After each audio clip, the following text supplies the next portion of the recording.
आप ऐसे बैठे हैं सब लोग, है ना, you are sitting like this. अब हमारा लंग है, लंग के साइड में हार्ट है, हार्ट थोड़ा ऊपर की तरफ है। जब आप ऐसे करेंगे तो हार्ट ऊपर, लंग नीचे, तो ग्रेविटी से heart will push the lung. Clear है ना ये? तो लंग्स की साइज छोटी होगी बड़ी होगी? हार्ट ऊपर है, लंग नीचे, दबाव पड़ रहा है लंग्स पे, छोटी होगी, है ना। तो छोटी होगी तो वो ठीक से काम नहीं कर पाएगा, जाहिर सी बात है आपको सांसों की दिक्कत आएगी। तो अभी जैसे आप बैठे हैं और आप में से अधिकतर लोगों को सांसों की कोई दिक्कत है ही नहीं, लेकिन अगर आप ऐसे लेटेंगे जैसे मैं बैठा हूँ तो आप ऑब्जर्व करेंगे कि मुंह खोलना पड़ेगा सांस लेने के लिए।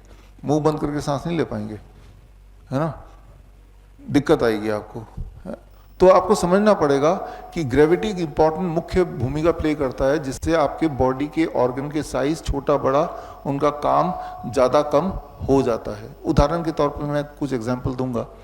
तो हम ये करते हैं, यहाँ भी ये करते हैं कि जैसे ही कोई पेशेंट कंप्लेन करता है ब्रेथलेसनेस की, कोई पेशेंट है जो ऑक्सीजन सिलेंडर से ही साथ में आया है, उसका वो हटा देते हैं और उस पेशेंट को हम आगे की तरफ झुक के जब बैठा तो अब लंग्स एक्सपैंड हुआ बाय 20%, और ऐसा 15-20 मिनट तक करने से हमने देखा उसका SpO2 बढ़ जाता है, उसके सिम्टम घट जाते हैं।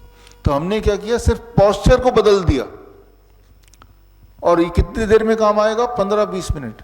तो वो जो ऑक्सीजन पे निर्भरता थी उसको खत्म करने के लिए हमने ऑल्टरनेटिवली पोस्चर यूज किया, right. It is called postural medicine.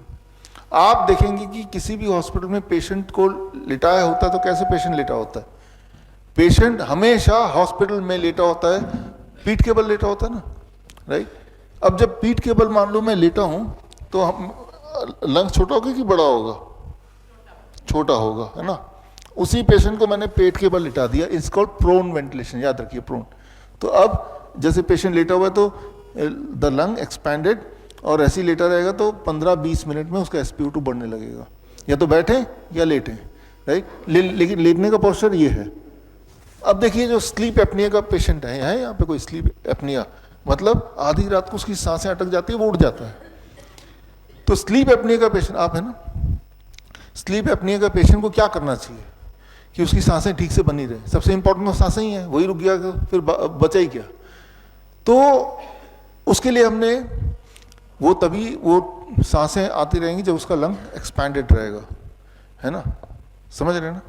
तो लंग को एक्सपैंड करने के लिए आप याद रखिए, जब आप पीठ के बल लेटते हैं तो लंग्स कोलैप्स होता है सभी का, तो सांसें लेनी थोड़ी सभी के लिए मुश्किल है। लेकिन जिसका लंग्स ऑलरेडी कॉम्प्रोमाइज्ड है तो उसके लिए और मुश्किल हो जाएगा, और सांसें नहीं आएंगी तो वो उड़ जाएगा, जग जाएगा। स्लीप एपनिया बोलते हैं इसको, है ना।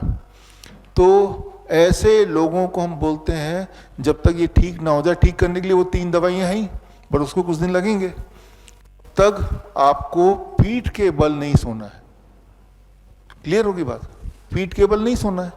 अब होगा क्या, उनको तो आदत है, जब वो सो रहा है उसको थोड़ा ना पता कि वो पीठ के बल सो रहा है, पेट के बल सो रहा है, साइड पोस्चर में सो रहा है, उसे तो नहीं पता। तो उसके लिए हमने एक मशीन बनाई है ताकि पीठ के बल वो सोए ना। 2 रुपये की मशीन। उसके लिए कुछ सामान चाहिए, एक नींबू चाहिए। हम नींबू लेते हैं, उसके एक टी-शर्ट पे यहाँ पे पीछे बांध देते हैं। अब क्या होगा, जब सो रहा है वो, अगर पीठ के बल सोने की कोशिश करे क्या होगा, वो चुभेगा और वो पीठ के बल सो ही नहीं पाएगा। और ऐसा करते ही एक दिन के अंदर उसका CPAP मशीन, BiPAP मशीन छूट गया, जो कि काफी समय से वो कई महीने से ले रहा था, समझ रहे हैं। तो बहुत बड़ी दिखने, जितनी बार CPAP मशीन पे रहेंगे साथ साथ लंग में निमोनिया होता जाएगा, लंग्स और कमजोर होते चले जाएंगे। तो जो आपकी डिपेंडेंसी है, चाहे CPAP BiPAP मशीन पे है, चाहे ऑक्सीजन कॉन्सेंट्रेटर पे है, ये सारी डिपेंडेंसी या अस्थमा के लिए, तो वो सारी डिपेंडेंसी आपके लंग्स को और ज़्यादा कॉम्प्रोमाइज करती जा रही है। तो हमें उससे पीछा छुड़ाना जितनी जल्दी हो सके वो ज़रूरी है। बड़ी से बड़ी बीमारी का आसान से आसान इलाज घर बैठे ही हो सकता है। अधिक जानकारी के लिए कॉन्टैक्ट करें nearest doctor BRC clinic @ home।